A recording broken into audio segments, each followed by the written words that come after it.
busy. So good afternoon, Robin. Good. You're recording. You remembered. I'm so glad. I never do. So it's good to see all of you. And I'm really excited to start 2025. Today, I'm going to let the Lieutenant Governor say a few words to get us started, just to welcome the group. And she's still, we had her. It's kicked her off a few times, I think. I'll come back to her. I think she's having some computer issues. So Dr. Thompson, I'm going to let you kick us off for today. And then, as you know, you'll pass it along to Dr. Woods Tucker, who is filling in today for the commissioner. So glad to have everybody. Sounds good. And if somehow Lieutenant Governor jumps in, I'll let her take my place and I'll come back. How about that? Perfect. Good to see everybody. What a beginning of the year. Cold, snow, all kinds of stuff. General Assembly has gavelled in. I mean, we are in the process of starting 25 with a bang, no doubt about it. And I just want to take a minute just to say, and Amanda, I want to thank you in particular as I say this. We're starting our 5th year of the CEC. We're starting our 5th year of this P20 Council that has been recognized nationally over and over again as the best in the country. We're starting our 5th year of actually having successes we're going to brag a little bit about today, and I think Amanda and the group will talk to us more about that later on.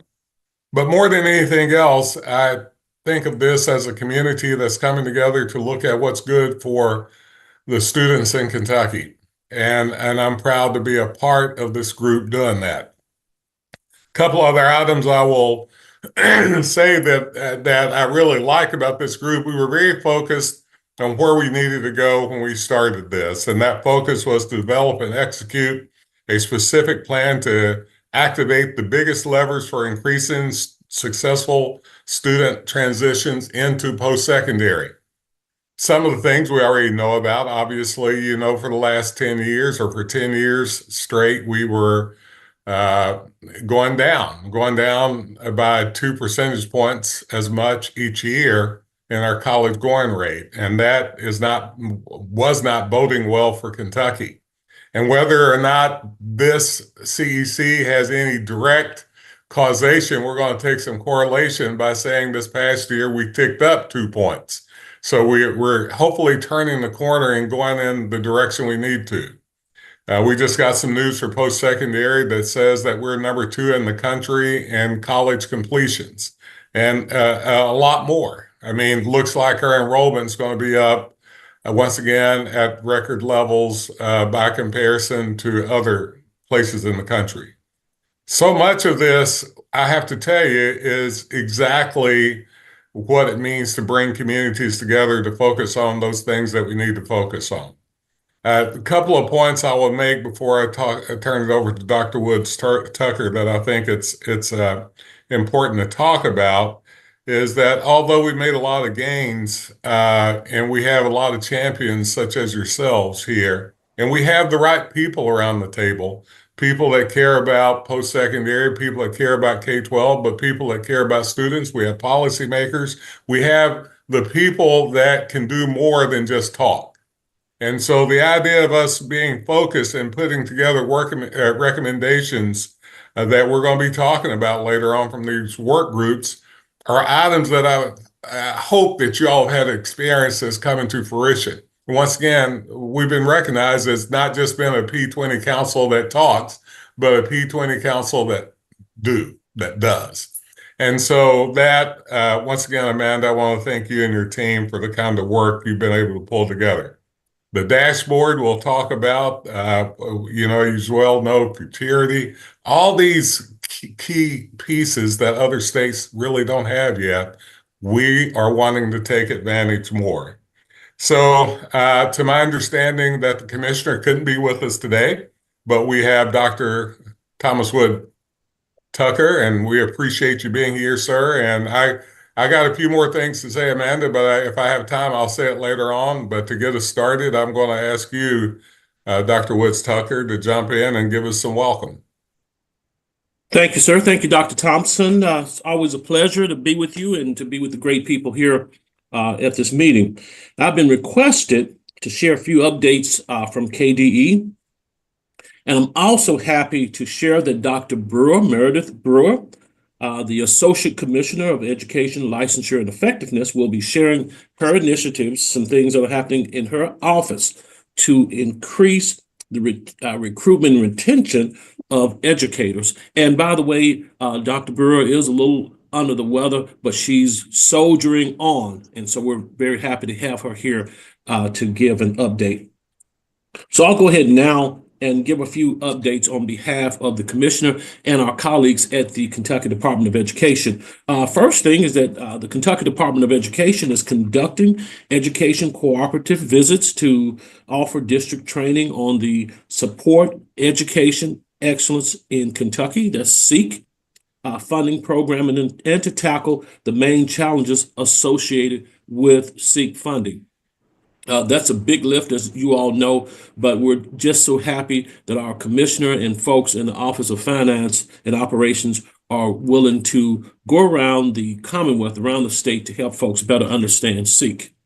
Now, our aim is to improve outreach by partnering with our cooperatives to deliver training sessions for superintendents and finance officers. We will conduct a 3-hour workshop that will feature a presentation by our representatives, as I mentioned, and also there will be an opportunity for folks to ask questions.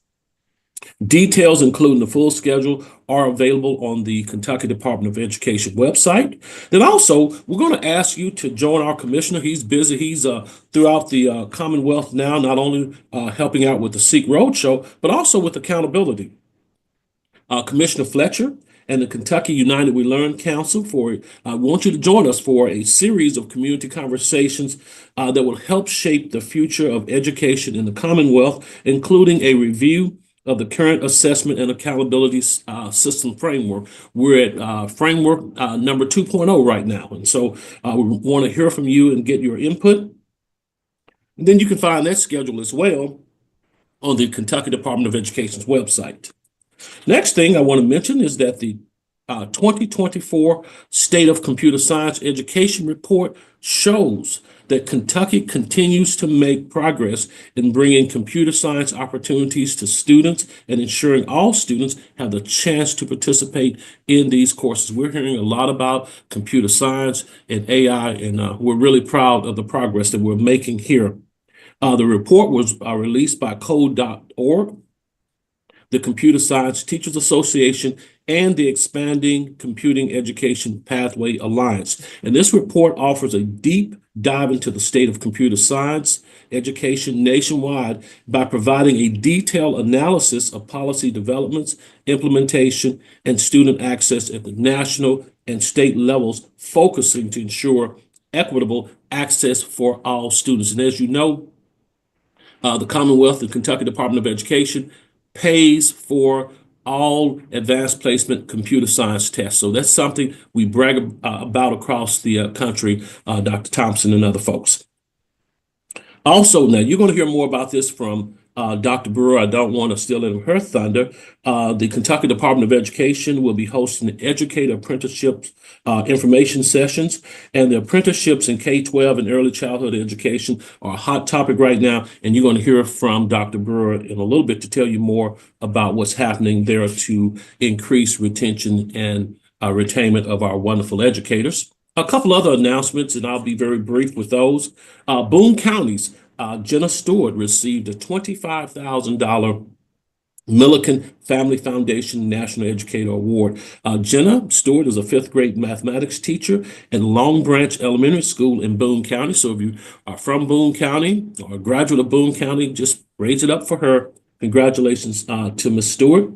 And we celebrated this on December 11th as the latest Kentucky educator to receive the Millikan Family Foundation National Educator Award. Nominations are open for the 2025 Robinson Award for Diversity and Equity in Public Education.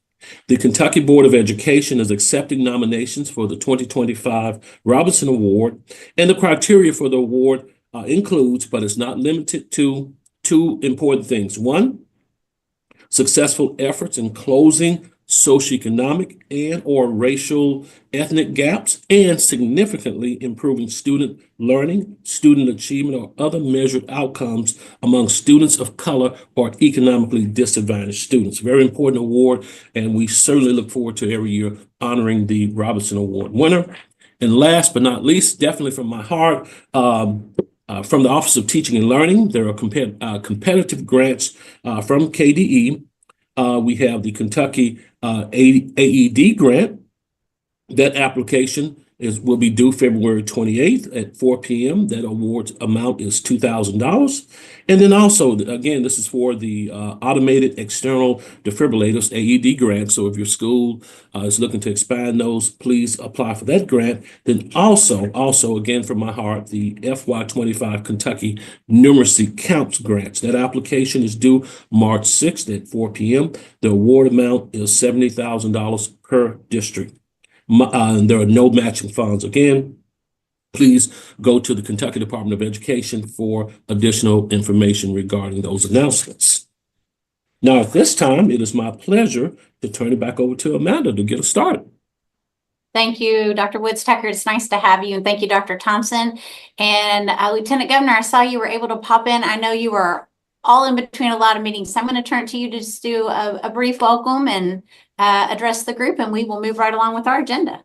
All right. Thank you so much. It's great to see you guys again and get started with another year. And I want to say congratulations to CPE on your recent statistics that you got to share about complete college completion rates. I think that it speaks volumes about where we're going as a Commonwealth, and I think it speaks volumes to the work of this group. And we know that as we close gaps at each turn for students, those numbers will only get better and better. So ultimately, we all know we're in this together. And so I want to thank you for staying with us and helping this continuum to be so successful. Thanks, Amanda. Thank you so much. And we're going to move right along. If Robin, if you'll go in and share the slides. So because this is the kickoff, 4 years ago, we were in the middle of a pandemic and trying to kick off a continuum that people said, what is that thing? And what do you want to do? And so no one was in person. We were all virtual. And so we came to this group, this P20 Council. And so this is our mission. As you all know, we share it each time, what we exist to do to remove barriers throughout the system to ensure students can access a seamless P20 education journey, supports actions that lead to Kentuckians earning the necessary degrees and credentials to succeed in the workforce, elevate our communities, and increase economic opportunity. And we said that our role in doing that would be to convene cross-sector partners, monitor and report progress, identify and advocate for policy solutions, and accelerate action. And if you go into vision, and then what we vision is that the Continuum champions an agile education system that serves Kentuckians from cradle to career. We aspire to be the most seamless education system in the nation where Kentuckians have access and opportunity to earn quality degrees and credentials that lead to prosperous careers and fulfilling lives. And so today's objectives, what we're going to be doing is we're going to take a little bit of time to reflect on where we've been. We are going to see some of our key accomplishments. And to Dr. Thompson's point, he's right. We can't say it's a direct correlation, but I think you're going to be pleased with the progress that Kentucky has made and the recognition, the national recognition that our team has received, our team meaning all of us. The question I get all the time is, how do you bring all those key influencers and decision makers together at once and they show up? And you do. And I think you're going to be really pleased with what you see today. And where we go forward. This is where I need your critical input on how we move forward. We're going to get to talk with Dr. Matt Berry, and the data team has worked on your data dashboard that you had requested and offered or asked for some tweaks. So he is bringing back a revision of that. That has been one of our goals that you asked for.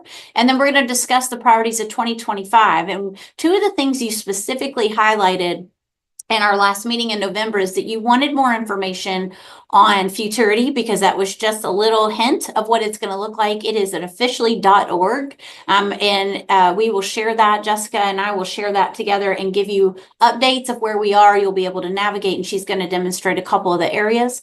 And then, as Dr. Woods Tucker said, Dr. Meredith Brewer is here because there's a lot of questions around educator workforce, the efforts going around that, what has happened, what are we doing? And then there's a specific focus right now on not only educators in the classroom, but also building leaders, administrators, and really providing support that they need and what they're asking for as far as mentorship. As you all know, the Human Capital Alliance had convened our work group and came up with feedback from new and veteran principals, and they're saying, I need help. I need some mentoring. I need some guidance to retain these teachers and provide the right type of learning environment for students. So we're going to go a little further with just the efforts KDE is making, and then we'll round out with where we go from here. So we're going to start from a little bit of history, and I promise I won't bore you, so stick with me. I think you'll be pleased. So Robin, if you'll go to the next screen. So in 2021, that morning, or that 1 o'clock time at the middle of January, almost 4 years to the date, this was the graph or the chart that we got from KY Stats that we talked about being the most compelling. And if you've been with us since the beginning, this was heartbreaking for us. I didn't know this report existed, and is now by far my most favorite report because we talk about individuals. These are not ticks, marks, they are not percentages, these are individuals we are talking about. And we're also talking about their median salary. And so we looked at this as the compelling reasons of what we need to dig into. And to jog your memory a little, we talked about how are we going to eat this elephant? We can't eat it at once. When we talk about a P20 council, where do we start? Where do you want to go? And we showed this, and a resounding focus was, we've got to focus on the transition into post-secondary. Post-secondary meaning whatever further training, credential earning, degree earning that students need as they become adults and can feed their families, can be economically mobile, can survive, can upskill. And so when we looked at this, we were really concerned about the students who had some college and why they didn't matriculate, and how do we increase matriculation right out of high school. We talked about FAFSA completion. We talked about dual credit. We talked about the effectiveness of teachers, and we talked about completers. And that's where we started from. And that's why I wanted to bring you back to this, because I want to remind you of where we started. We started talking 2020. 2021 is when we kicked this off, and this is what we started with. So I'm going to show you where we've headed as a state. So these are slides that we got from CPE, but KY Stats has even more extensive data. You could dive in and do this all day long. So I'm just hitting highlights. But I want you to see when we were in the midst of this, we were in that 2021 year. We had already started the COVID issue, and we're in the midst of it, and had convened. And as you can see, we have shown great gains. We have a long way to go, as Dr. Thompson has said, but for degrees and credentials awarded, you can see that number's gone up. And I'm just going to show you snapshots, and I'll send this to you, I promise. We started talking about financial aid and awareness, and really getting the FAFSA completed, the CAP increase, the KTG increase, with our General Assembly being highly supportive, increase in dual credit, which is less class time. You started to see that we have unmet financial needs start to drop. And we're really grateful for that. That's moving in the right direction. I know Dr. Thompson and CPE and the campuses have worked really hard for that, but collectively as a state, that has been an issue, a huge barrier, and we're seeing that number go down. When we look at college going rate, public high school graduates matriculating into college right after their senior year, we're seeing a great uptick on that. We lost a little while. We knew we were, and if you all remember at that time, if you were in school districts or even campuses, being able to talk to those students, ensuring that they had internet access, knowing where they were, worried about their well-being, feeding our students and their families. There's a lot of basic needs and mental health needs that were being addressed in a world of unknown. But we stuck together. And as Dr. Thompson read before, the objective you all had was to identify the greatest levers of change for our students. And so we're starting to see the uptick on that. We took a dip, which we knew that would happen, and we're starting to see it climb back up. When we look at undergraduate enrollment all the way till this past fall, this is encouraging. Again, we still have a lot of work to do. We still have about 50% of our high school grads that still need to matriculate into some post-secondary option or pursue something they're not pursuing. Some are not going into the workforce directly. Some are not going into the military, and they are there. So we have work to do. But as we see that uptick, there's been a real collective effort in Kentucky around the importance of this, not about just going to school, but about pursuing the training and the education you need to acquire those career goals, to be something, to do something, and be able to contribute. So there's that. This is our 2-year fall enrollment. The last one was 4-year. This is our 2-year, and another incredible rate of change. Very exciting. And this includes adults too. And so a lot of you had said before, what about adults? There's been a real effort around our adults coming back, completing, or starting from the very beginning of pursuing a post-secondary credential or degree. So we're seeing great upticks there. We talk a lot about dual credit. We invest a lot into dual credit. And I think this is super exciting to see. And I really attribute so much of this to the scholarship opportunities, removing that financial barrier, Kia being able to juggle all the balls with all the ways to handle the finances for those thousands of students, but ultimately is really opening doors of opportunity, worthiness, awareness, financial support, all kinds of benefits that we are so grateful for. And we always ask, are we seeing gains? We are seeing gains, and it continues to grow, and we're so grateful for that as well. And then here's the most recent, unless Matt and Jessica correct me, but I think this is the most recent life outcomes for the Kentucky Public High School graduates. And what I did not pull together fast enough was the changes. Are we seeing positive change? And we actually are. I don't have the exact numbers, and forgive me, I'll put that in the follow-up email, but we are seeing increased earned bachelor's degrees and higher. We have seen increased associate degrees. We have seen an increase in certificates. It may not be a huge jump. It may be a small gain. We have seen a little bit of decrease in some college, and it's about the same, maybe a little more, a little less, I just don't remember, for high school only. So we're seeing movement in the right way that we were so concerned about, still concerned about, but that we were really worried about the impact of what all these changes in our world would be. And I really, again, attribute this to the collective effort and belief in the system and in our education system, and ultimately in our students, to really give them the access and the opportunity, regardless of the environment, regardless of all the challenges. And so we're seeing the gain. Slow and steady wins the race. So the question for me is, what did we contribute besides hopefully we did something. So I want to give you just a few quick numbers, and this is going to go into a report that's going to be our past 4 years, so you can see this in writing. But it's just a quick snapshot of what we have accomplished together in the last 4 years. And what you see on the screen is the ESG's publication for the renewed promise of P20 councils. Kentucky is featured in that. We have the resolution that KBE and the CPE, those boards signed on, saying we support this. We want this. We have member spotlights. We really try to be present on social media. We had our legislative reception to share our impact and work together. And those are just snippets. So here's a quick overview to give you an idea of what we've accomplished. So in the establishment of the CEC, as you all, if you were around, you will remember that Governor Beshear had a virtual press conference with the Lieutenant Governor, Dr. Thompson, Dr. Glass at that time, to kick off the Continuum. And the Lieutenant Governor has shared many times that people are like, who's going to show up? Well, we have 29 people showing up, and we have had lots and lots of engagement. We are only one of 8 states that have a state level P20 council. I'm in contact with those other 7. They have convened us, and we are all extremely different. But I can tell you that we are probably the only one that is not required and do not have identified funding that has been able to move things. But that's part of the conversation today, is how do we continue to move forward? But people are quite amazed at our work. We have had over 80% attendance at every CEC quarterly meeting.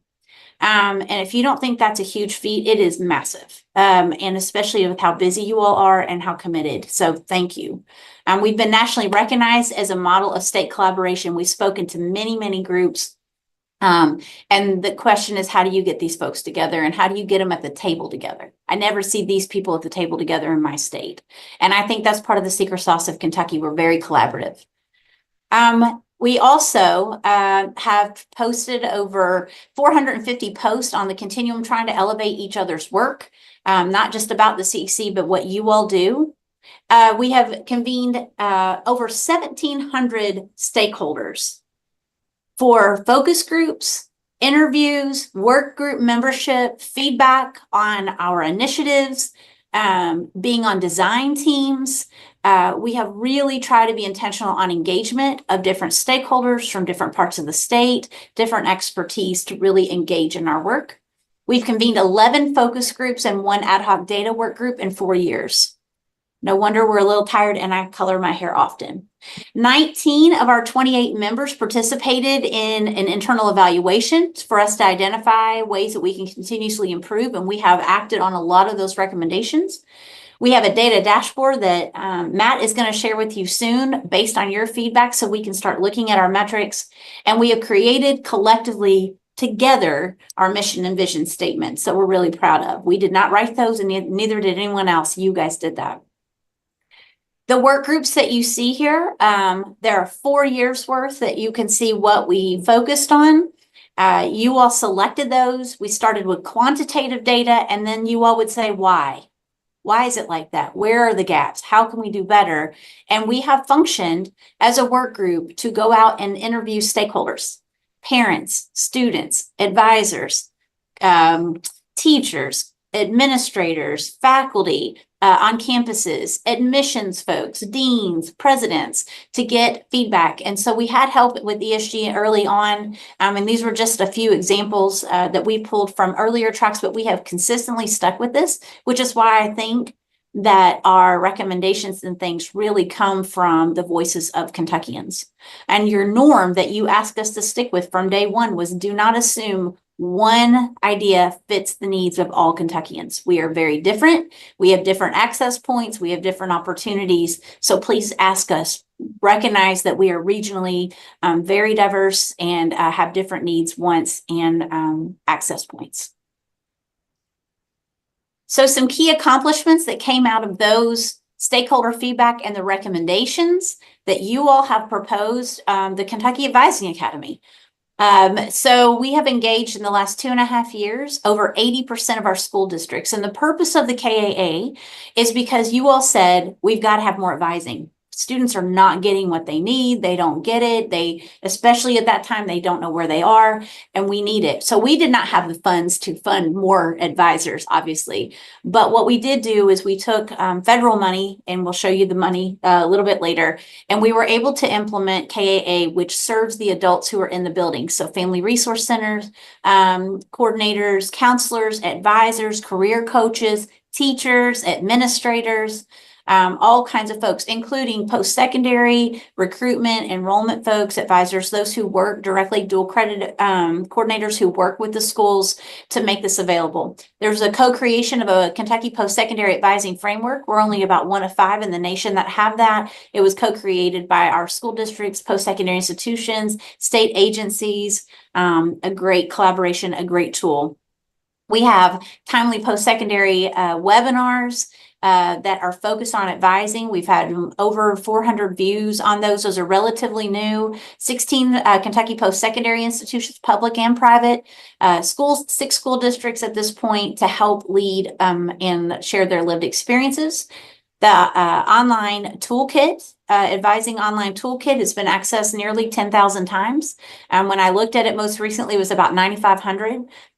This is not just in the state of Kentucky, but also in other surrounding states. We have awarded over $500,000 in grants to Kentucky school districts to incentivize increased access to advising and opportunities for college and career planning. sharing these frameworks, sharing the One Goal resources, which support leadership and culture changes in schools. We presented to over 15 state and national professional groups, and you can read those. They want to know about KAA. So many people are struggling with advising and navigating post-secondary. They're very interested in our work. And they've also established a community of practice with 23 members that really identify some of those common issues. They are elevating what goes on with KIA outreach, what goes on with this Kentucky School Counseling Association, what goes on with the advising, KYACAC. So there's a lot of co-collaboration and sharing. Gear Up Kentucky, sharing resources and next steps. The other thing you're going to hear about today is futurity. This is absolutely driven by you all. This was shared early in 21 and emphasized again in 22. We don't have one place to go. You heard Jessica speak last time about this. It has been a great collaboration. It has been a fabulous project of the Commonwealth or the Continuum, and a great collaboration between KDE's resources, CPE's resources, KY Stats data, and honestly, literally over 1,000 people have weighed in, from adults all the way to middle school students and teachers and counselors. Workforce Innovation Board, the Chamber has weighed in. We have put it in front of anybody who will look at it and give us feedback, and we have acted upon that. Jessica will go over those highlights, so I won't spend a ton of time on that, but this is completely Kentucky centric. And so I think you will be really pleased with what you see. You'll see job descriptions and wages for over 700 careers, highlights of in-demand Kentucky careers, cost and completion and debt information of our schools in the Commonwealth, majors offered, career pathways in Kentucky, the Kentucky Career Center, adult education offices. It's all connected. And this is just the beginning. So I think you'll be really pleased with her update, but I will not steal the show of what we'll share later. We have dual credit. And in that time, you all selected that topic 3 times. So you're very passionate about early post-secondary opportunities and dual credit, and it does impact K-12 and higher ed and credentialing. So it is very cross-faceted in this. Because of you and because of the recommendations of our work groups, we have revised the dual credit policy. We have created the nation's first dual credit attainment goal of 50% of Kentucky's high school students graduating with at least one dual credit course, meaning that they completed that. And we hope that that is representative of our student body. We have work to do with there. We have a community of practice that has over 60 members of K-12, post-secondary, and state agencies, y'all in the same room, talking about the issues with dual credit and how to move forward.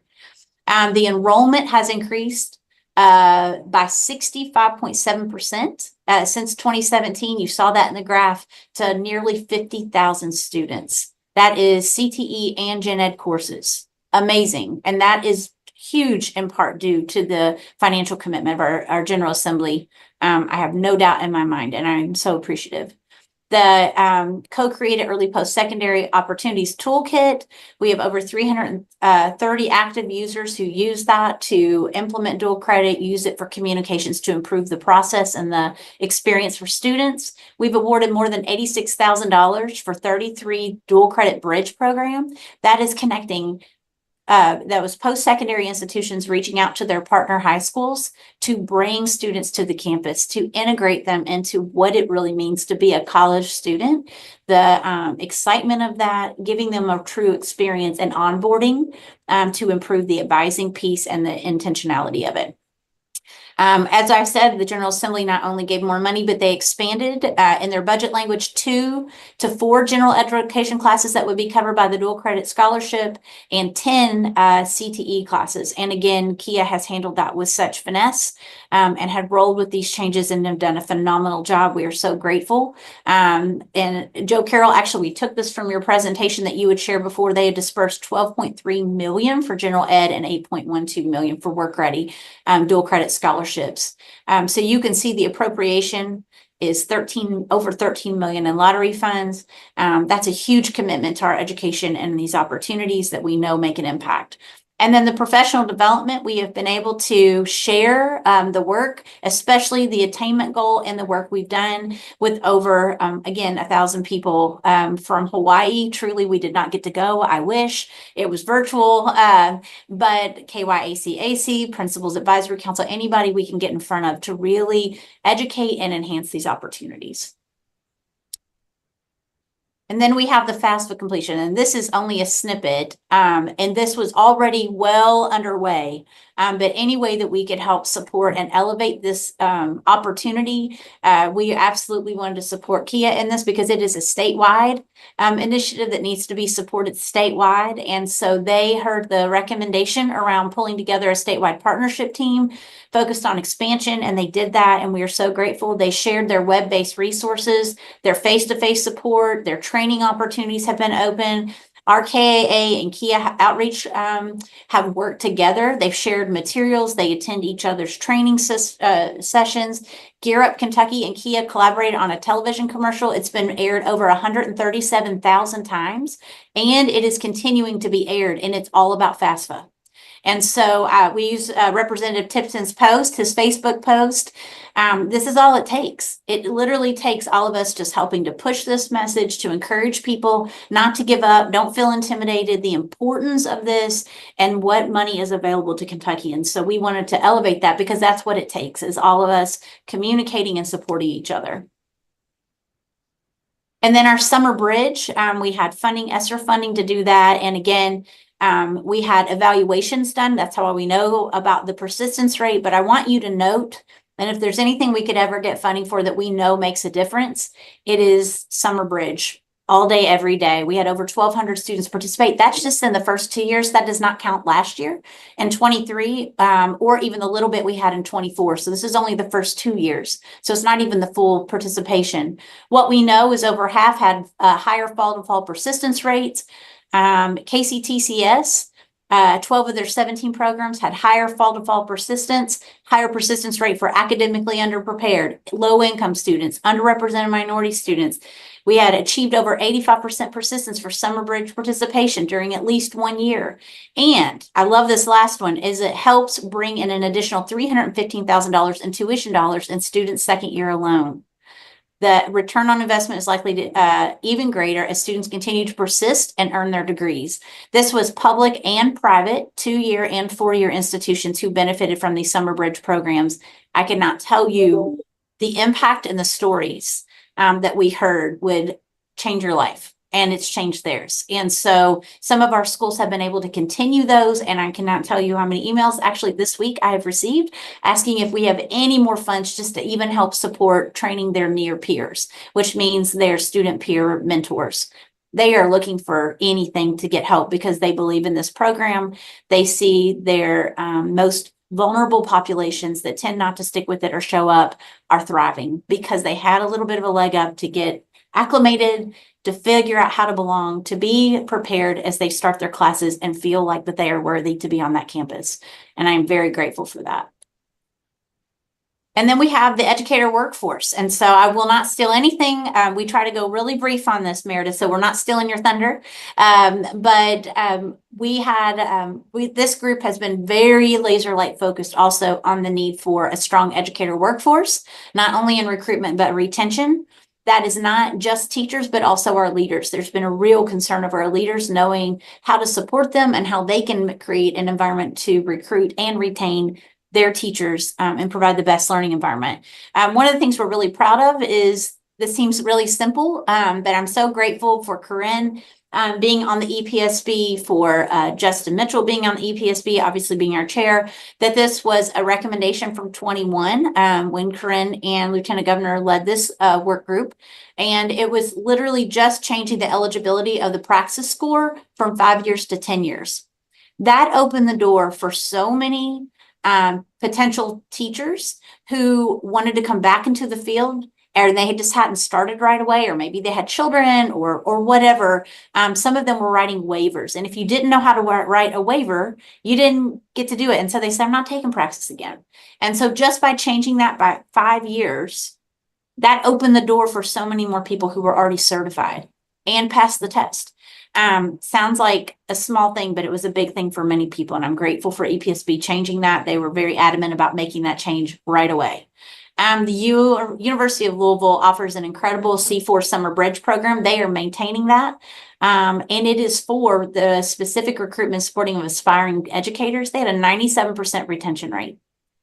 They bring them in, they do beginner educator courses, they do the whole thing on acclimating to campus, and their students are all pretty much non-traditional students. They have children, they have to ride the bus in, they have a lot of challenges, and they are thriving. And then the last thing is this past month, or 2 months ago, we have the educator workforce work group that completed that analysis of principal supports. And I think this is something that we're really proud of. It's something that went a little different than we expected, but it is absolutely important. And if you've ever worked in a school or any business, you know leadership is key. It has told us that with the TEL survey. It says the same thing with the impact survey. And it's really important that we get that right. And so I'm really excited about that and to be able to pursue some opportunities.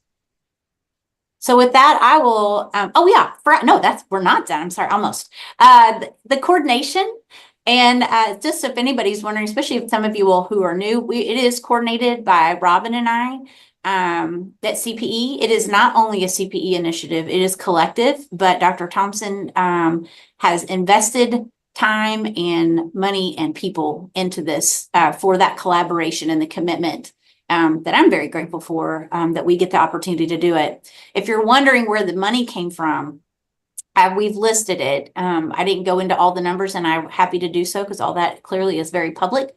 But we have to operate. We have CPE general funds, and we had ESSER dollars. So the elementary and secondary school emergency relief that was given to us by KDE. We had listed items that all pertain to the CEC recommendations to execute these ideas into action. Initially, they had awarded us $10 million, and we used nearly every bit of it except for the last maybe a couple $100,000, and we weren't able to finish that out, but we used as much as we could. And so anytime where you see ESSER, that is because of KDE. With gear, that was provided by the governor and lieutenant governor. When they had additional funds, we asked for that to support KAA, to support dual credit support, to also support Summer Bridge, to put efforts into retaining our students so we didn't lose them, and to support them. And we absolutely poured every penny into those initiatives. You will see that the FAFSA, Kia, they got their grant from the Federal Educational Credit Management Corporation, and Joe Carroll and Kim, if that is wrong, please correct us, but I think it was the ECMC grant that you all were awarded to do all the extra FAFSA efforts. So that was grant funded. And then also, in addition to that, we also had the College and High School Alliance grant that was a small grant that supported dual credit. Futurity is ESSER for the development, but CPE is maintaining right now. And then we did get a small grant from Nash to help with the marketing. And so with that, I will stop talking. I want to turn it to you. And actually, Robin, those are not the newest questions. So actually, you can just take that down if you want. I took a few questions off there in lieu of time. But I'd like to get your initial feedback on that, thoughts, ideas, what stood out to you. I just really like your reaction to that. And open the floor to you, either in chat or unmute. Yeah. Amanda, this is Jacqueline. Can you please share that with the group? Because I would love to highlight those pieces of success that we've seen. Absolutely. And so that would be helpful. Okay. Absolutely. Would be happy to do that. Amanda, thanks for allowing these folks to jump in and talk. I guess I just want to say a couple of things from a guy who's been around for a while. This is something unique that we're doing, and we're successful. Fairly often we spend money and time on things that are not. And I hope all of us in our leadership role recognizes that and don't get bogged down with things that don't matter and really spend some time on things that matter. When I look at things like bridge programming, the amount of dollars put into that and return on investment, huge. When I look at dual credit, The amount of dollars put in, return on investment is huge. So money spent like that has to be recognized. But more than anything else, the idea and the reason why I became dedicated to this process and really took a significant portion of my budget to put toward this, even when people say, well, Aaron, why are you doing that? You're post-secondary. Well, this is post-secondary in the way that I see it. So I would hope that we can have conversations along the lines. I love futurity is a good example of something that is so cutting edge and is so beneficial for our citizens and students in Kentucky. I hope we're able to take this bully pulpit, and thank you, Lieutenant Governor, for even recognizing and highlighting and wanting to highlight. But we've got to really think about exactly how we put this to capacity and in the threads of the state. Other people know that we're doing something special, and I know we know too. I hope we can really build a critical mass of people that just don't see, I mean, this may or may not be sexy to people. I don't know. But when we're talking about the impact on students that may have never been impacted enough to go on and do further things in their lives and their children's lives, I hope we're able to take this truly and look at some of the successes and now talk about how we build on that. And Representative Tipton, I hope, I know you're here and recognize some of these things, but I mean, these are the sorts of things we need to be asking for money for to continue doing that. We've already given proof. It's not a guess. It's not anything that doesn't go toward the heart of what we say that we want to do in Kentucky. So that's my little speech after seeing this. I've obviously seen it before, but I just would hope that we're called to task now to do the next level good stuff.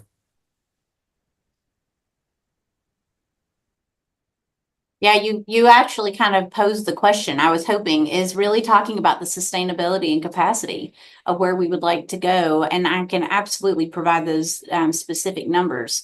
To your point, Aaron, on Summer Bridge, it was just a little over 2 million. But the return on investment for what we were able to do with those grants was just unbelievable. And it doesn't take a ton of money. It's just a little bit of seed grant for helping them kind of tie loose ends to be able to sustain with their peer mentors. We didn't allow a lot of swag or junk. It was really around instruction, preparedness, belonging, and engagement so we could retain these students. So I'll turn it back. Amanda, this is Representative Tipton. I appreciate everybody being on the meeting today, taking the time to participate. Just a couple of words.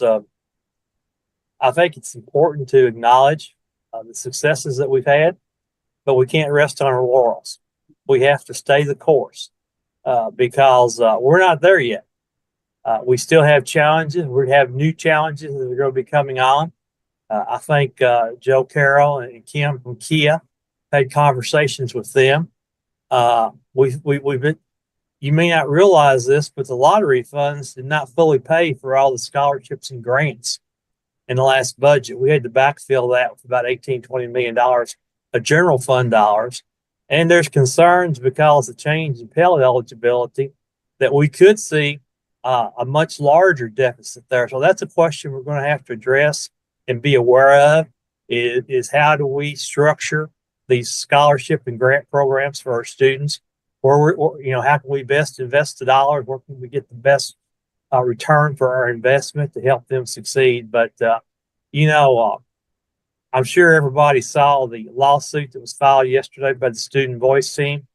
Remember the General Assembly? I don't take offense at that. I think it just opens the door for us an opportunity now to recognize that we have to take some bold actions. And we have to work together on this and work through the issues. So we're going to continue to stay the course. That's what we have to do. For those of you who may not be aware, House leadership made a decision on our committee structure. I've been chair of the Education Committee the last 2 years, but they decided to split that committee into two separate committees. We have a committee on primary and secondary education. That's going to be chaired by Representative Scott Lewis. And we also have a committee on post-secondary education. And Dr. Thompson, you're stuck with me because I'm chairing that committee now. So anyway, just trying to emphasize both those important aspects of it, but we're going to continue to work together. Representative Tipton, I'd rather think as that you're stuck with me. I think I get the better end of that deal. And we will absolutely invite Representative Lewis to join us. Definitely, Representative Tipton, since there was an addition onto that committee for sure. We want that representation as well. Any other feedback?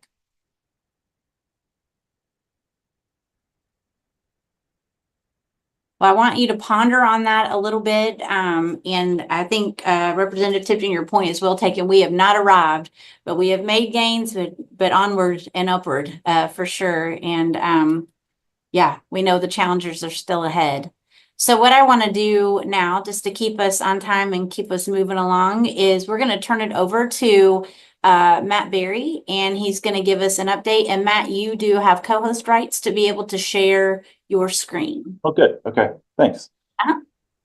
Well, hey, everybody. Dr. Thompson, I think I get to share the part that's for sure the sexy part, the data part. We don't have to worry about that. Can y'all see that? Okay, great. So I might have to pull this up and down a couple of times. Excuse me while I do. I'm going to do that because this is password protected right now. If I toggle around too much, you'll see the password, and we don't want to do that. So that's just a little back of the house kind of housekeeping there. So again, Amanda, thanks for letting me come and kind of give everybody an update. I know that you all have seen a version of this at least once. Just as kind of a reminder, one, because I just want to reiterate a lot of what you all have said, but two, just to remind us where this is coming from. This dashboard, or at least this iteration of it, and wherever we're going to head in the future with it, at least in my mind, it was born out of a conversation that we all were having about how if we're together, at least in part to work differently for the goals that have been laid out by this body, then shouldn't we be considering how we can use data differently as well? And for those of you, there's at least a couple of folks that are on the KY stats board. That's something that we have, talked about for a long time internally, which is, I think the way that we have historically used data is very impactful, I hope. And we've gotten very good at that, I think, but aren't there other ways that maybe we can partner together to use data? One of the things that we've discussed is how real time can we get with these data. So real time is really kind of a loaded and dangerous term in our context, right? So, I don't ever foresee candidly a scenario in which we are truly real time with these data. But what we're going to kind of update you on now is us sort of pushing toward something closer to that, so that we don't have such a lag. Although that data that is produced like that is still hugely valuable, this is hopefully kind of an addition. So what I want to do is show you all the newest iteration of these data, just kind of what we have put into the dashboard. I'm not personally going to speak too much to any of the trends that you're seeing or any of the data points. I have no shame about calling out my colleagues on the data committee, Travis Muncie and Dee Dee and Alicia, all of whom I see their names on this, but I don't see their faces on camera. So I will call you out. So y'all just be ready if there are questions about the data themselves. I mentioned that also just to say that, KY Stats, we're kind of acting a little differently in this particular project than maybe we typically do. We're really kind of the nuts and bolts on this. We're really just sort of trying to support the creation of this tool so you all can look at data. We're not really doing a connection into the longitudinal data system, and we're not really doing a lot of the stuff that we typically do. So we're very happy to be participating in that way, but I just kind of wanted to be clear about a lot of the kind of answers to some specific questions are still going to have to come from the folks who own the data on this one. So enough of the caveats. What we have produced, and this is so I just lied. Last caveat. This is really hot off the presses. This is like ready for this viewing as of I guess yesterday afternoon / early this morning. So some of this is still being iterated. So what we have right now, we have a couple of different tabs in this current dashboard. So you can see what I pulled up here is the high school advanced coursework tab, and then I'll pull it down and bring it back up to show you all what we have in the FAFSA and CPE enrollments. So let me just kind of show you each of the filters here, so you see what we have. So right now I have just the state selected. So this is total for the state. You can tell by the naming convention here. You can also filter by any district in the state as well. We have, excuse me, we have all advanced coursework types able to be selected. Again, I'm just kind of showing everything all at once here, but I just want to show you that we can look at advanced placement, AP academic or CPE, or excuse me, CTE, dual credit, IB, CTE. So we have CAI. So we have all of the different types here available to look at either together or individually. And we have different outcomes that we're looking at, or different variables, I suppose, we're looking at. So course enrollment total, percentage of students enrolled in one or more of these, student enrollment total, and then unduplicated course enrollment total. So this is where not only are we kind of trying to get closer to real time, but also we're providing a little bit more nuance and detail than maybe we would traditionally do in one of our dashboards. So kind of another thing I wanted to mention is, and this is, I think, I honestly see this as an early success of the type of work we're trying to do here. The combination of pushing a little bit faster on getting these data out and then providing more detail makes this a little messy. So, or has the potential at least of being messy. And in my mind, I think that's exactly what we've set out to do with this tool. But I just want to acknowledge it. This is not kind of as clean and maybe ready packaged as what we're used to seeing. But it hopefully provides some really good and different types of insight. And then the final here is grade level, and you can see it's pretty obvious what that would include. I'm not gonna pick on any county on purpose other than it's just first on the list here. I just wanted to look at the bottom graphs here that we have. So I've just pulled up Adair County literally only because it's first, not to pick on them. But you can see that we can filter then and see over time across academic years. 2015 looks like our first year on the graph, but 16 looks like our first year data. And then 23 is our most recent year of data, at least in that data set that we have right now. And then we can filter by several different types of demographics here. So this again is at the district level. So you can see race and ethnicity. We've got a gender or sex selection here, special education, paid lunch, and then we have the total here, which is what I've displayed here. Paid lunch or free and reduced price lunch, I should mention. So we've got sort of what you might be used to seeing on our KY Stats dashboards in terms of demographics as well. So let me do this. This might feel a little clunky, but let me kind of pull this one down for a second and pause so I don't display that password. And then Amanda, is it okay if I just kind of open it to questions while I'm pulling up the next? Yes, please. Okay, great. So let me pull this down and pause for a second, assuming I can figure out how to do that. So does anybody have any questions or comments about other things that they would like to see? Okay, let's see, sorry.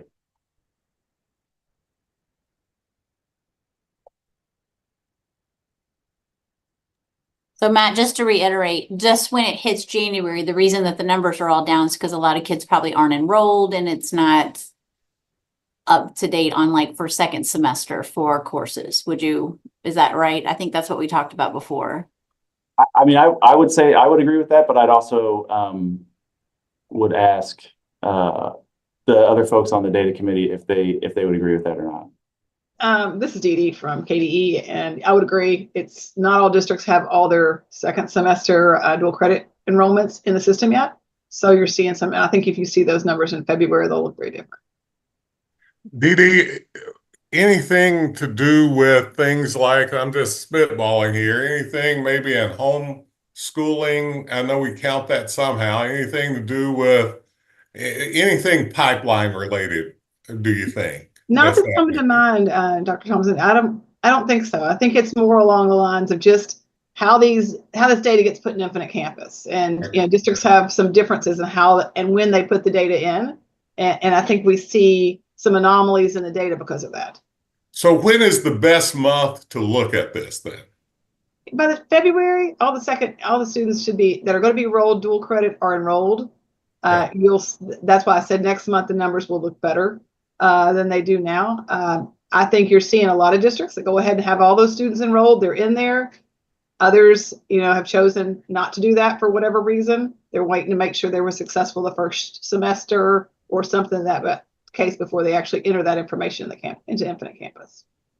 Right. Dee Dee, are we unique in the fact that we have so many year-long courses, or is that something that happens across the Commonwealth?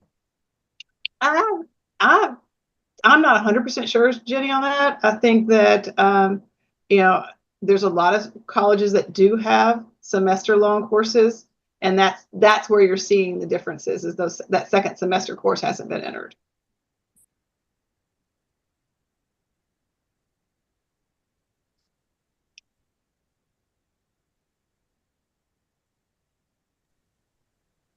Okay, so I think the second tab is a little bit maybe more straightforward. So let me pull that up quickly here.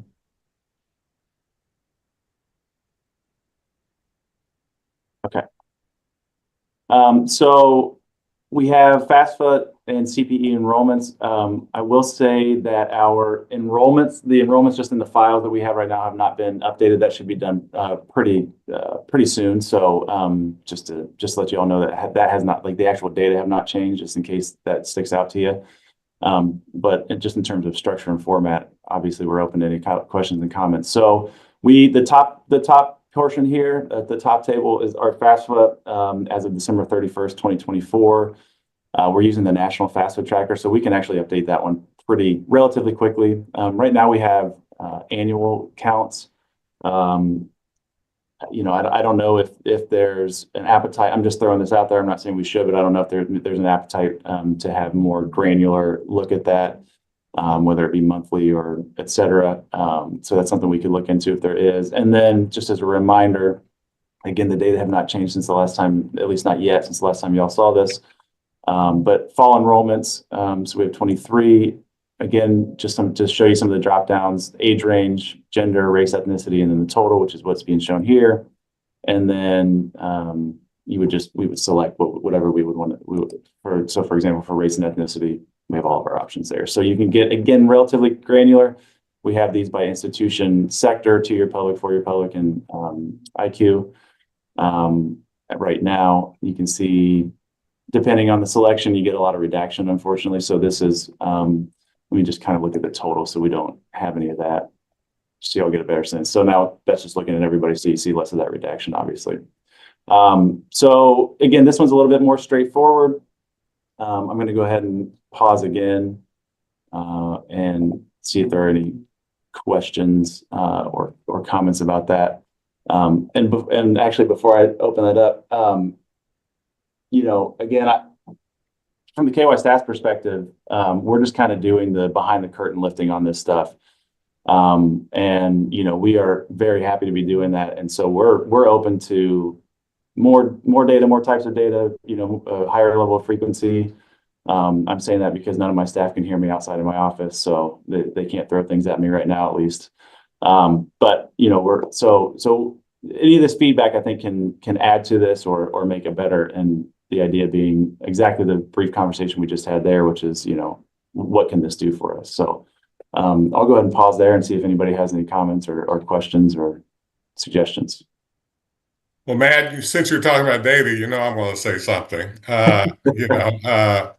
A couple of points. One is the more granular, I think, is important, at least for FAFSA. As post-secondary, I mean, our campuses, all the presidents, once again, and Representative Tipton knows this, that, they're pushing hard that we get something mandatory there because it's such a need. Whether we get that or not, I think it is important for us to look at it as close as we can, to have our campuses work with their P12 partners in whatever way they can to try to get some of those numbers up. So the more that we can actually identify the base to work off of, the better it is. Because, I mean, I just got the latest data. We're still running a little bit behind, Joe Carroll, you can tell me, but I mean, Kentucky has done fairly well in trying to catch up from the hole that most of us in the country have found ourselves in.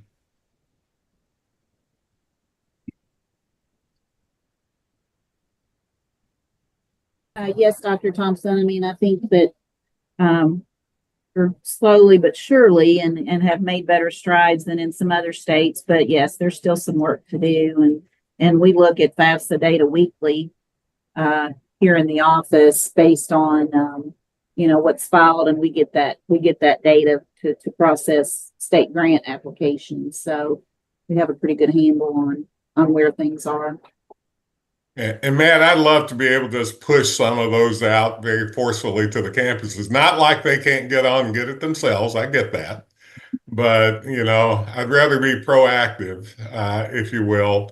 So, Yeah. and I do believe there's a lot of things we can do at post-secondary to work with our P12 partners to do some of this work, not just in this area, but around dual credit and a variety of other things that we're going to be pushing, at least from my end, even better alignment, if you will, in dual credit that leads to a degree and where we can increase, Jenny, more of dual credit. If Louisville offers, we'd like to see more of those students go to your institution, right? And that at least will help our students around affordability and a variety of other areas. Good data, by the way, Matt. Sorry. I should have said that first. Thank you. Any other questions for Matt or the data team? And, put in the chat or speak up if this is meeting your need of what you had in mind. Or is Matt graciously offered to add more or take away? Is this what would be helpful for you to know where the progress is coming from or where we could target areas of support? Feel free to jump in, unmute, or put it in the chat. We welcome it. And knowing a lot of the folks on this call, this probably isn't something I have to encourage you to do based on my experiences with each and every one of you. But as you all are out in the field and doing your work and coming up with ideas, I mean, just reach out to me or anyone on the data team and, with whatever idea you have. And I mean, I think our job is to at least get together and see what we can do. Can't always be accomplished, but at the very least we can sit together and talk about what it is we can do related to that. So, please do always feel free to run those kind of ideas by us. Yeah, Matt, I did want to bring your attention to one question Jenny had. Is KCTCS throughout the dashboard, the system, and not at college level? It is the system in the dashboard currently. And Alicia can correct me if I'm wrong on that, but I think right now it's at system level. I would just say that as the institutions want to look at how they're doing with their partner KCTCS institutions, I think personally that KCTCS information at the college level would be of more use. And even for JCPS to be able to look at JCTC and dual credit and things, would be better if it was at the college level. Then it's hard to really gather anything from KCTCS for us, I think for partners, if it's at the total level, but I may be wrong about that. That's just my thought. Okay. Thanks, Jenny. Jenny, I agree with you. You could build more regional strategies that way, right? And not that we can't disaggregate it at the college, from a systems level, but I would agree. Alicia and she popped her camera on and her microphone off, so I'm sure she's got some wisdom to offer to that. So right now we only supply CPE with the preliminary enrollment at the system level, but that's certainly something that we can look at changing and providing at that college level. Just to add to that a little bit, Alicia. So we didn't add preliminary enrollment this go around because we're so close to providing final fall 2024 to KY stats. So you'll see it in two ways. So you'll see it at the KCTCS system level for prelim when we add that section to the dashboard. But then when we update with final enrollment, and we can work with Matt and KY stats to get the college level information in there. Thank you, Travis. Great, thank you. Good And question. just to give you a hint, the final enrollment you all are going to like a lot. I won't give up your story, Travis. I promise. Don't bury the lead, Dr. Thompson.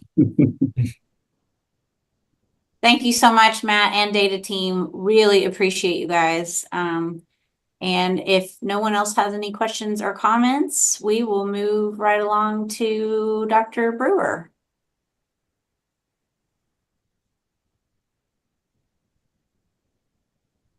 Amanda. Sure. Congratulations. I want to take the opportunity to say that as well. This is so exciting to hear. I'm glad I was able to join you all today so I could be part of the celebratory tone. So as Dr. Woods Tucker did mention, I am a little under the weather, so I'm usually a little more vibrant than I'm going to be today, but we're going to do our best. Was excited to hear from Dr. Ellis about the continued focus on our educator workforce for the continuum, and that continues to be a priority for you all. And we know that it is a priority for the Commonwealth and the nation. We know that this is a time for us to be looking intentionally at how we are recruiting and retaining our educators, because we know what a critical role they play in the future of our state. And so we're excited to have you all walk alongside us as we do just that. So we can move to the next slide. One thing that I wanted to sort of start out with before we kind of go through some of the particulars. I am somewhat new in my role at in OELE. I have been in the role since November 1st, but actually started at the department in that office, launching Go Teach KY in 2019.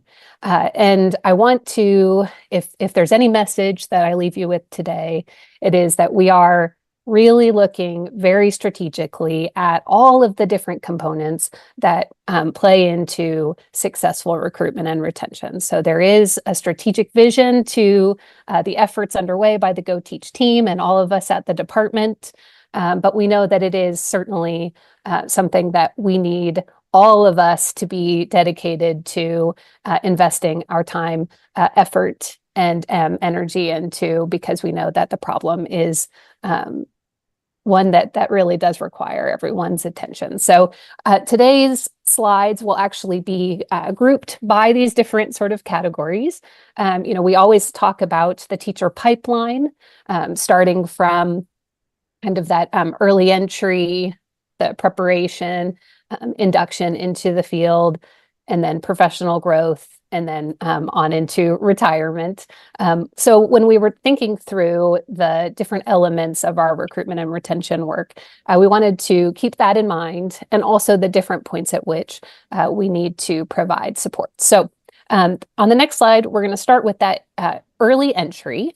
So currently, at the department, we have a lot of different opportunities to talk about the teaching profession with future educators.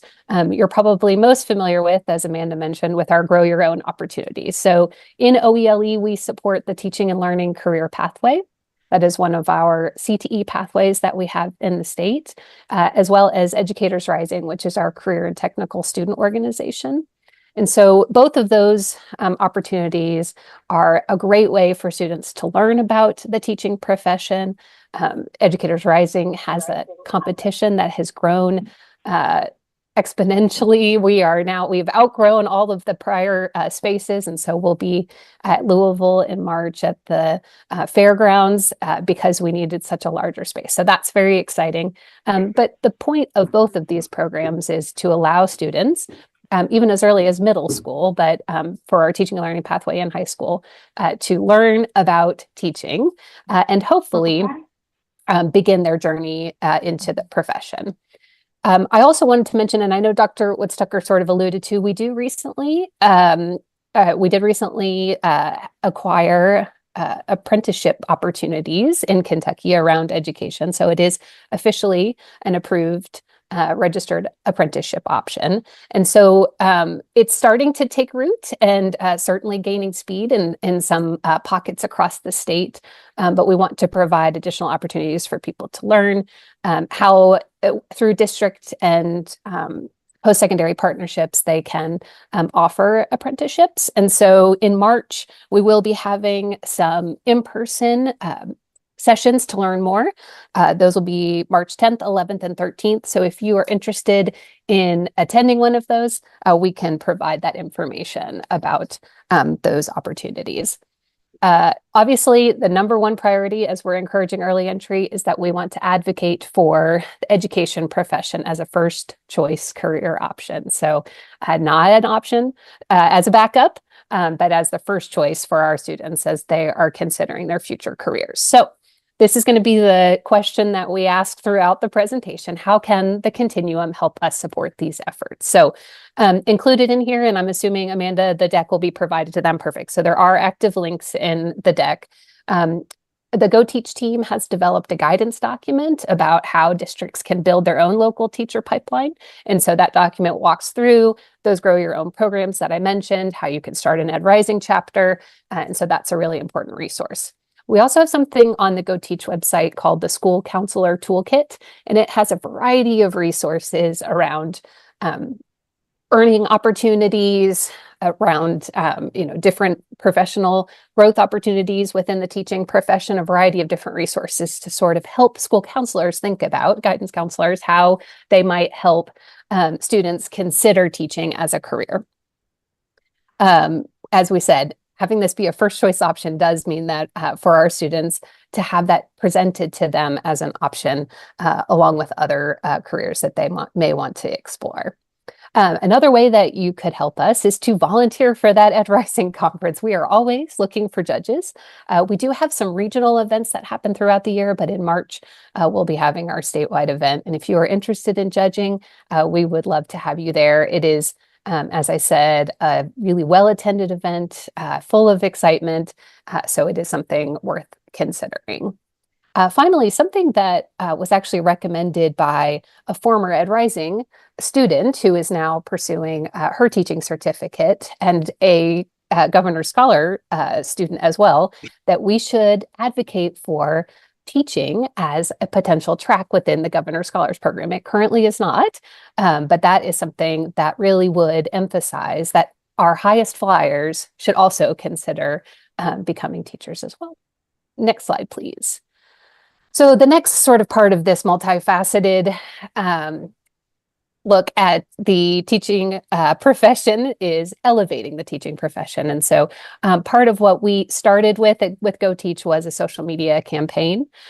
We have Go Teach KY on a variety of different social media platforms where we really wanted to just celebrate teachers. And so you'll notice on our different social media platforms that continues since 2019, where we are celebrating teachers in the field. We're highlighting the good work that they're doing, and we're making sure that they are receiving recognition from the Go Teach KY team.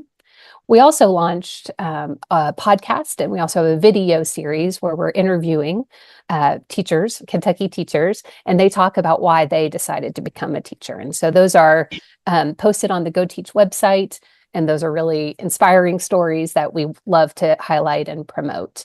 In addition to the existing elements that we have, this spring, the department will be supporting a Go Teach focused campaign. So you may have seen our chronic absenteeism campaign that launched. Similarly, Dr. Fletcher has committed to supporting a campaign around recruitment and retention. And so we are working to have the details of that pulled together. Hopefully we'll be able to secure some funding for similar promotional efforts like billboards and commercials. But again, we really want to be visible and providing access to different resources for those who may consider the teaching profession. As also an important thing to point out with Go Teach, we have the ambassador program. That was another one of our initial opportunities that we had when Go Teach launched in 2019. We really wanted to hear from teachers in the field. Unfortunately, sometimes teachers are our own worst recruiters, and so we wanted to flip that narrative and have teachers advocating for the profession and be out in spaces talking about why they love teaching, why it was a good career choice for them. And so each year we have a different team of Go Teach ambassadors who are selected, and their primary charge is to go and speak about the teaching profession. They go to career fairs, they go to different events across the state. Anyone who would like to can reach out to the ambassador coordinator and have an ambassador in their region come and talk about the profession. Just recently, OELE did acquire 2 of our teacher recognition programs that we have at the department. And so we are now the staff that supports the Teacher of the Year program and the Milken Educator Awards, which seems like a perfect fit. So any opportunity for us to celebrate teachers, we certainly want to take advantage of that.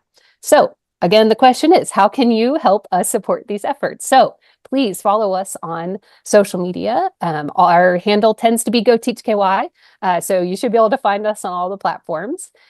As I said, invite an ambassador to a speaking event. We'd love to have them have more visibility. You can also nominate an outstanding educator for one of these awards. The K-TOY nominations have closed, but there is a process for you to nominate outstanding teachers as part of on our website, that they then become featured in different promotional experiences. And so you can always nominate someone in your community that you think is doing an outstanding job in the classroom. And we also welcome any recommendations you have for campaign content as we're thinking about that recruitment and retention campaign this spring. Next slide, please. All right, the third element is engaging in actionable support. So we know that our educators need time, bound and really intentional supports. And so part of what we offer to not only our schools and districts, but directly to educators is it's really important that they have the different supports that they need. So we have the Impact Kentucky Working Condition Survey. Previously, we had the TEL survey, which was a working condition survey. And we repurposed sort of some of the questions that were part of the TEL survey in collaboration with a new vendor, and created the Impact Kentucky survey that was fielded in 2020. And every 2 years, the department provides an opportunity for teachers to complete the working condition survey. So as part of that, though, I wanted to make sure that you were all aware that the Impact Kentucky website has a variety of resources on how to use that data. So we know that it's an opportunity for teachers, as has been historically the case, to provide feedback on their working conditions and a variety of different topics. But really, it is a snapshot from, that moment in time. However, we really need for districts and schools to look at the data and use it to be responsive to what their educators are sharing.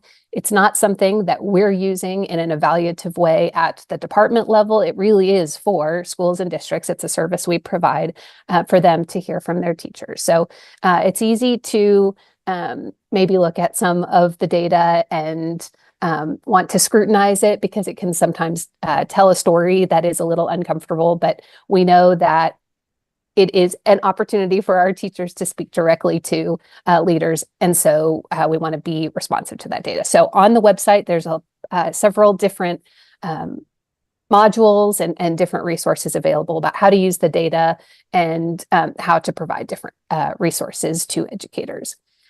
Recently, we did have kind of the reinstatement of an induction program.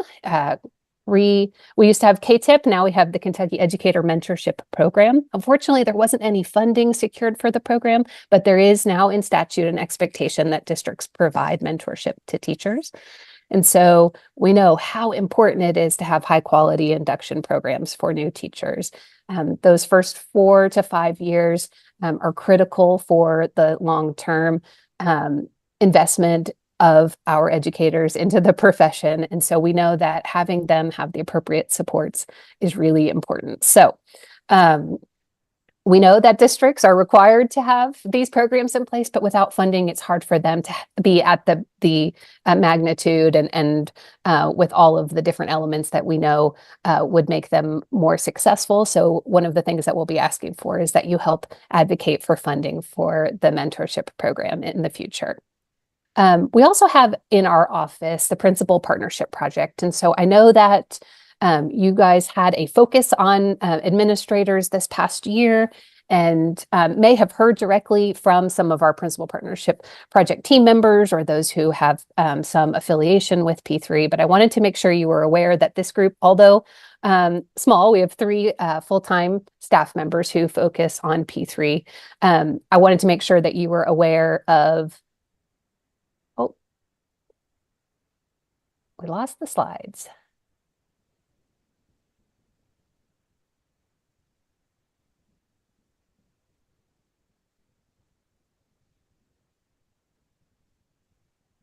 Okay, can you still hear me, Dr. Hargis? Okay, so I'm going to just keep going. I'm not sure what has happened to the slides, but I will just keep talking. So we do have, as part of the Principal Partnership Project, a couple different opportunities for administrators. And I know that everyone on this call is aware that the principal plays such a critical role in that culture setting in the classroom, in the school, excuse me, and that we know that principals and the support that they provide to their teachers really set the stage for long-term retention. So a couple different things that our Principal Partnership Project leaders are able to provide.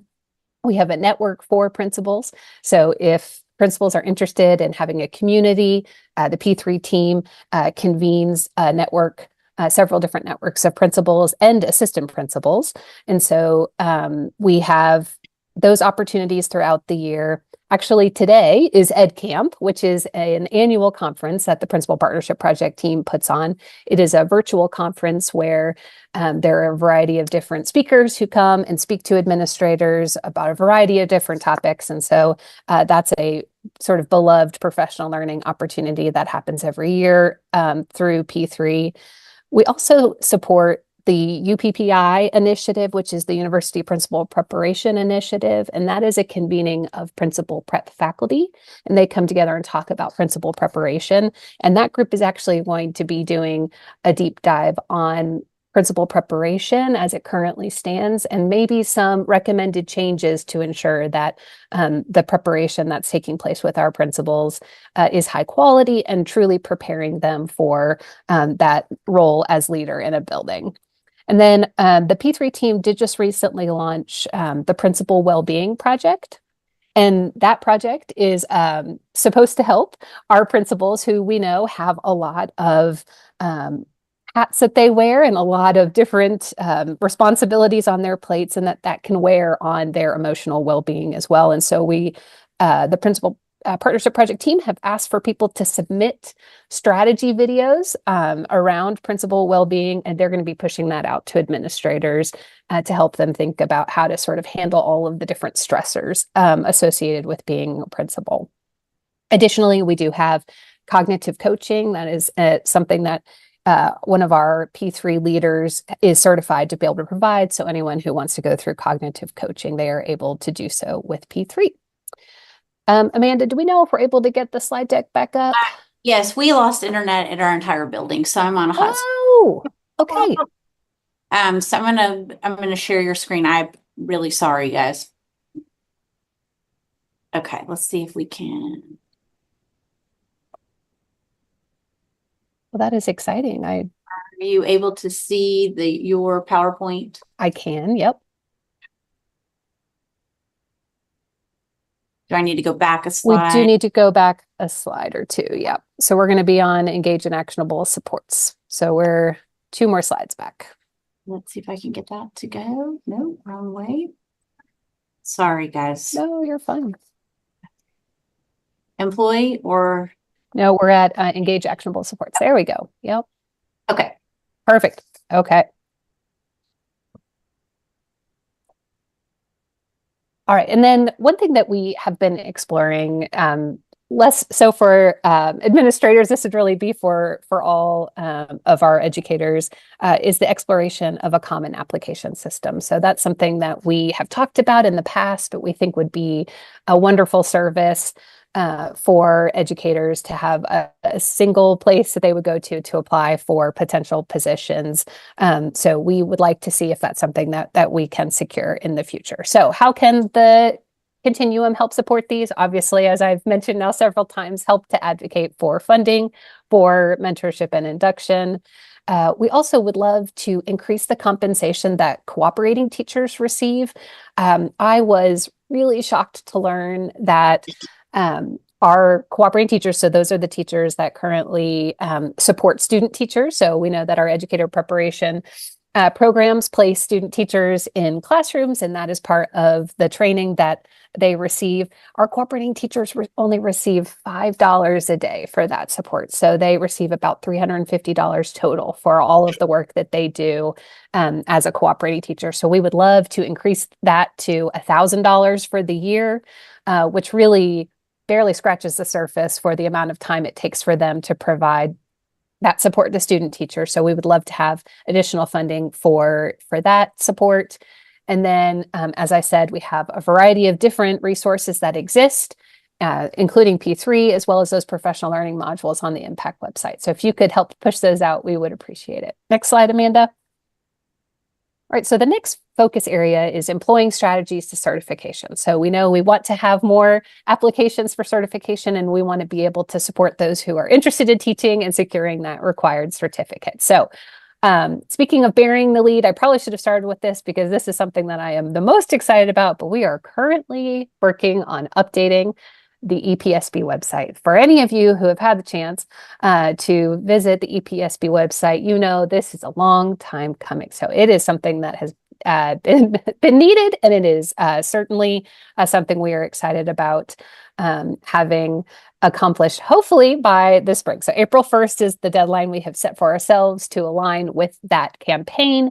So in addition to having the EPSB website updated and pulled over, we're going to be updating the Go Teach website as well. That will be the home of all things educator workforce, goteachky.com. And so on the KDE website, it will primarily have just things related to the Education Professional Standards Board, the membership, information about the meetings, and educator misconduct. Everything else will be on the Go Teach website. So hopefully that will help people find the answers to the things that they are looking for. I know that is frustrating right now when someone is trying to figure out how to get their certificate, to have to look through so many different outdated materials. We do have the KEX system, the educator certification system that launched a few years ago. And I do think that that has helped streamline the application process significantly. So there have been lots of improvements, but we're excited about having the website help to support that. But on KEX, you're able to do all things around managing your certificate. So that's something I wanted to make sure you all were aware of. We do have 9 approved alternative pathways in the profession, and part of what our office supports is to help people understand those different pathways and try to discern if they have an interest in an alternative pathway, which one is best for them and which one would they qualify for. We also have in the office support for those who are trying to secure their certificate and maybe struggling with some of the required assessments. So part of the services that we can provide is reimbursement for their praxis assessment costs, as well as mentoring and tutoring around those assessments. So through some funding that we've been able to secure, that is a service that we want people to be aware of. So we do not want those assessments to be a barrier into the profession. We know that those assessments are important because they do provide some important information about readiness, but we want to be sure that we provide appropriate supports to get everyone successfully to their certificate. So how can you all support us? Please help us direct people to the accurate information. So once we have that new website, we can hopefully all be able to point people to goteachky.com. That's where the most up-to-date information will be housed. So we want to be sure that we're not unintentionally giving people outdated information. We also want you to help promote some really exciting things that are already in place. We have several KIA facilitated opportunities for financial support. There's the student teaching stipend that was secured through support from the General Assembly last year, and that is very exciting. So our student teachers do receive a stipend of $5,000, and we know that having to forego employment during that student teaching time is certainly burdensome. And so having that stipend is amazing. We also have different scholarships through KIA for individuals who are pursuing teaching. And so we would love your support to promote these opportunities that can make for a lower cost pathway into the profession. We also have the Go Teach team has developed an alternative pathway interactive form. And so you can answer some different questions about what different academic experience you have, work history, a couple other kind of key questions, and then it generates for you which of the 9 alternative pathways you would qualify for, or if none, what pathway would be recommended for you through a more traditional route so that you can be certified. Next slide. All right, we're almost done. So the final sort of piece of the strategic worm, as we like to call it, is the entice to stay in the profession. So we know that retention is key. So if we do think about the teacher pipeline, we don't want to have a leak in the pipe. So if we can get people into the profession, we want to be really intentional about the supports we provide so that we can keep them there long term and provide the environment that is conducive to them wanting to stay. So some of the things that we provide to individuals through our office is support for those interested in pursuing national board certification. We have a consultant that provides direct counseling on sort of what are the different national board options. What are some things to consider if you want to go through that very intensive process. We also provide support for individuals who are interested in a rank change. We know that professional advancement is an important part of the retention formula. We want to be able to advance in our careers, and so we provide resources for those pursuing a rank change. We do long-term want to think about what are other opportunities for professional growth that we can help educators pursue without having to leave the classroom. We know that one different option for a teacher is to become an administrator and go through an administrator pathway. And that's fantastic. And as we said, those principals play such a critical role in those schools. However, we have some teachers that don't want to pursue leadership through that administrator pathway, but may want to still be a leader in their building. So what is an opportunity for them to still retain that classroom teaching role, but still have opportunities for professional growth? So how can you all help us? If you can continue to advocate for funding that directly supports educators, we know that increased compensation, funds for professional learning, anything that is focused on providing opportunities for our teachers to thrive, we know that will help us with retention. And then if we could advocate for any funding that supports efforts to improve school culture and climate, we know that one of the factors that is often pointed to for teachers who choose to leave the profession is stress associated with the role, and they have expressed a feeling of burnout. And we know that if we can mitigate those feelings of burnout and do something to sort of change the tide a bit and help improve the environment, then we have a better chance of keeping them in the classroom. All right, the last slide just shows sort of how in the office, oh, maybe we don't have that slide. Okay, so I will just tell you what was on that slide. So we did have some metrics that we've talked about in the office that will be part of our strategic plan at the department on how we are going to be monitoring all of these different pieces and how we can ensure that we are seeing success. And so within the teacher pipeline, we are going to be tracking to see if we can secure increased participation in the teaching and learning pathway and Ed Rising. Those numbers have been steadily increasing every year since the program's launched, and so we want to continue to see that growth. We also want to see increased enrollment in our educator preparation programs, as well as an increase in the number of applications for certification. So we've always been monitoring those stats, but that's something that we want to be able to see that steady growth.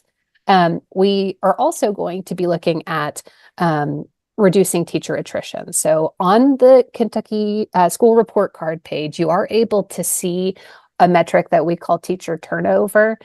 It's important to note that for that particular data point, that actually shows any teacher who left a position that they held the year prior. So it could be that they went to a different school, could be that they accepted a role in a leadership position as a principal or an assistant principal somewhere. It doesn't necessarily mean that they left the teaching profession, but we are able to drill down a little bit and look at true attrition. And so that is the number that we're going to be focusing on for our efforts, people who left the teaching profession. And so we want to see a reduction in the number of teachers leaving. And then finally, we are going to be hopefully able to focus on some improvements in the percent favorable scores on that Impact Kentucky Working Conditions Survey in some of the constructs like school climate. So we'd love to be able to see that our teachers are reporting that those climates are more conducive to their long-term health and happiness. And so we want to be sure that our teachers feel supported and that they are respected and appreciated. So we will continue to keep a kind of big picture eye on those working condition surveys that are administered every other year. So we won't have another administration of the impact survey until 2026. And so again, this year is really focused on providing support for using the data that we have right now from the last administration of the survey. So I think, Amanda, the takeaway is there are a lot of things going on around teacher recruitment and retention, hopefully, but we have lots of exciting plans underway, things that we look forward to in the future, but would love to hear from the group any questions that you may have, ideas, thoughts on something we may be missing as part of this sort of strategic plan. So opening the floor to anyone who has a comment. Any questions or comments? Please feel free to use the chat. I apologize that we fell off there for a second. Our entire building lost internet for a moment. So please feel free to unmute or add. Dr. Brewer, just good information. Thank you. And thank you for coming. I'm really interested in the renewed website, I'll say, for EPSB. Can you give us just a minute or two of the kind of hints we can expect? That excited me, as you could probably guess. But could you give us a hint about what we could expect? Sure. So me as well, Dr. Thompson. I think we're all excited about having a little more streamlined website. So that's sort of the vision. Because we are going to use Go Teach KY as the web address to direct people to as part of the campaign, we've talked about with the team at the department that when people go to the main homepage, we want to obviously have information that people are going to who maybe are looking for a particular resource, but then the rest of that sort of homepage will be dedicated to why teach. And so we'll have some resources on there specific to why someone should consider becoming a teacher in Kentucky. But the plan that we have for kind of the resources is to have everything organized into sort of 4 big buckets, because we know that right now trying to navigate the website is really tricky. So I don't want to share, we have a mock-up. I don't want to share it yet because I know that it is not accessible and it will not at all look like the actual page once it launches. So I don't want to mislead anyone, but just to answer your question, I will tell you sort of what my idea is for what those 4 buckets will be. So we'll have a grow your own bucket, and that's going to be where we'll have all the information about the teaching and learning pathway, the Educators Rising, student organization, and our specific supports around recruitment and retention. So that will be really the Go Teach recruitment side. Then we'll have a subpage that has all things educator preparation. So that's going to be where our EPP faculty members and our student candidates could go to have information around approved ed prep programs, around field placements and student teaching, anything around educator prep supports. Then we'll have kind of the big kahuna will be our certification subpages. And so that's where we'll have step-by-step guides to the certification process and information around renewing your certificate, applying for your initial certificate, adding on additional endorsements. And then we'll have a section around professional growth, which is where all of our information around national board, rank advancement, principal prep, all of those opportunities to advance your career will be kind of housed within there. So we'll have subpages off of that, but on the homepage, when you go there, you'll have kind of 4 sort of subpages where hopefully everything will be very logically organized and you can find what you're looking for. And then we'll have the rest of that kind of homepage hopefully be so interactive and exciting that everyone who goes there wants to become a teacher. That's the hope. Meredith, you had oh, I'm sorry, Dr. Thompson, were you going to say something else? Just thank you. No, that's it. Yeah. So Meredith, there is a question from Dr. Gregory. He just said, is there an effort to recruit or encourage non-traditional potential candidates to include GED completers, veterans, etc.? So the alternative pathways that we have now, as I mentioned, we have 9. Several of the individuals that you mentioned in that question would qualify for one of the pathways that we have. So We do have option 5, which is for veterans specifically. And we did have a consultant whose primary job was supporting veterans who just retired, Norma, after over 30 years at the department. But we do have staff members who are able to address questions from veterans about how to secure their certificate. And then as far as GED, so option 9 is for individuals who are currently employed at a district or are able to be employed at a district in a classified position. So our paraprofessionals, they can start through that pathway with just an associate's degree. But that is something that if an individual with a GED was interested in sort of pursuing, I think option 9 would be worth looking into. And then we do have the registered apprenticeship opportunities that Dr. Hargis could speak to a bit more, but that certainly opens the door for opportunities for non-traditional students. So there's a student apprenticeship option in high school, but then there's also one for adults that would have, I think, a great opportunity for an individual to sort of find the right pathway for them. Any other questions for Meredith? You will get the, oh, I'm sorry, Lieutenant Governor, you had your hand raised. My apologies. We can't hear you. Oh, there you go. Say it again. I think your sound just kicked in. Can you hear me? Now Yes. Yes. Okay. So I don't have a question, but I was going to tell you and folks on this meeting that we were one of 6 states chosen for the National Governors Association work on youth mental health. The last piece of that work that we're doing, and we're partnering with the Department of Education and some folks in CHFS. The last piece of that work is on teacher mental health, and so we're actually going to be doing something very similar to the Student Mental Health Initiative from the teacher perspective, both for teacher well-being, but also for retention. And so part of that is going to be diving into that TEL data and really utilizing a lot of feedback from teachers across the state. So I am happy to share that with you guys once we get that work done. It'll take a little bit, but we're going to start it here probably early spring. So just so you know, that's coming. That's fantastic. Thank you. Much needed. Yes, thank you for that connection, Lieutenant Governor. That was what I was thinking about as well. And when we had talked earlier about the importance of that with the mental health of our teachers and their well-being and their work environment is huge.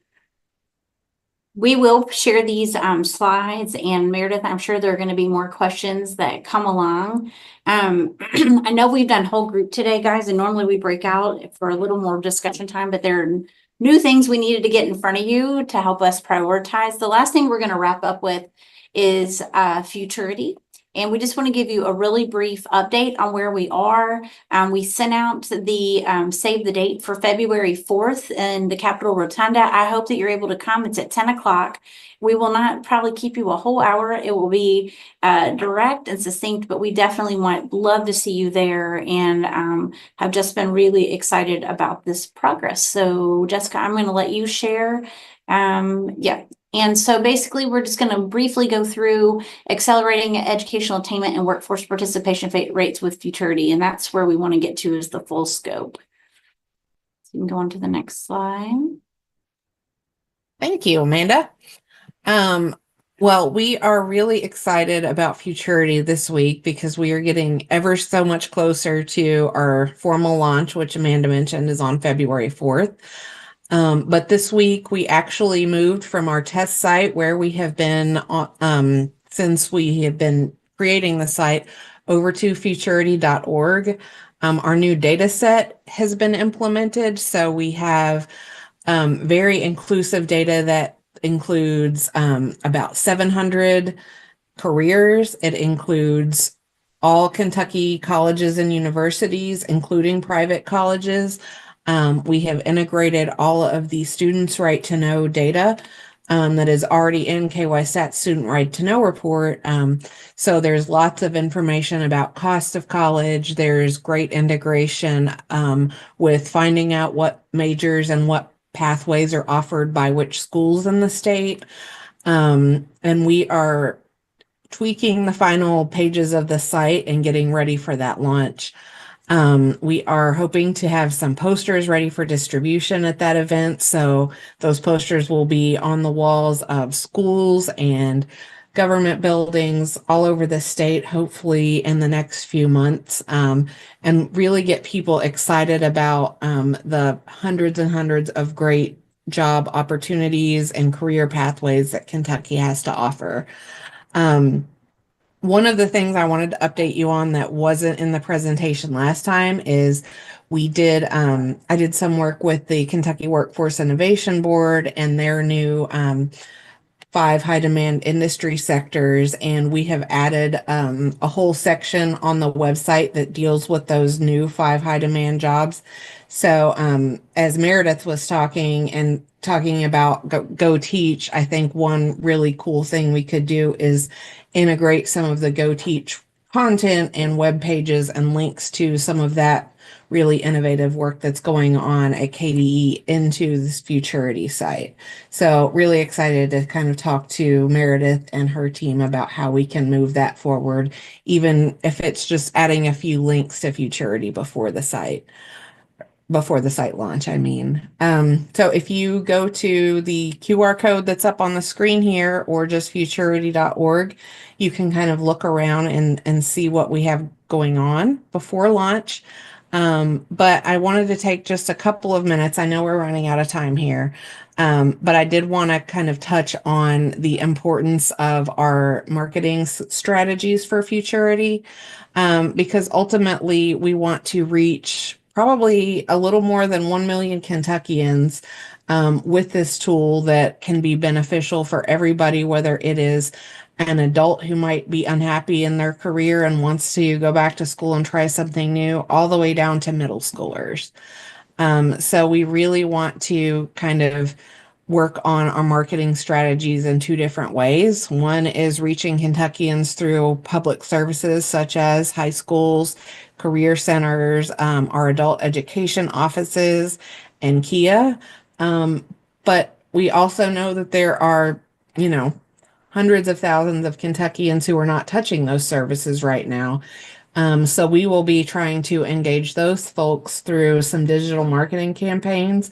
Amanda earlier mentioned that we have a small grant from the Nash Catalyst Fund that we will be working on getting some digital marketing up in the next month. So that will be targeted at those adults without credentials. And we will really kind of be focusing on just the education element of what it takes to get to those jobs that are really in demand right now in Kentucky. Here's a few kind of concepts. We're not totally done with these yet, but I wanted to share and get your all's ideas on our advertising strategy. We're really trying to focus on talking about how this is a Kentucky specific website meant to help people, from that continuum perspective of starting with the K-12 network and going all the way up into the workforce. Here are a few kind of really cool animated ads we have going.